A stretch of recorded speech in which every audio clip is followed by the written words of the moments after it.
Bogus Munnabhai સામે પોલીસની કાર્યવાહી યથાવત છે। સચિન જીઆઈડીસી બાદ સચિન પોલીસની મુન્નાભાઈઓ સામે કાર્યવાહી।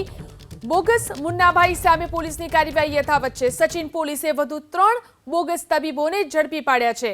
કોઈપણ જાતની ડિગ્રી વગર જન આરોગ્ય સાથે ચેડા કરતા તબીબો સકંજામાં આવ્યા। સચિન જીઆઈડીસી પોલીસે સવારે 5 બોગસ તબીબને સકંજામાં લીધા હતા। સચિન જીઆઈડીસી અને સચિન પોલીસે આજે કુલ 8 મુન્નાભાઈને દબોચ લીધા છે।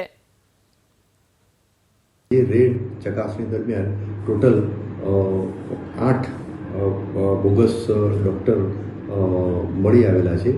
8 બોગસ ડોક્ટર વિરુદ્ધમાં કાયદેસરની કાર્યવાહી હાથ ધરવામાં આવેલી છે।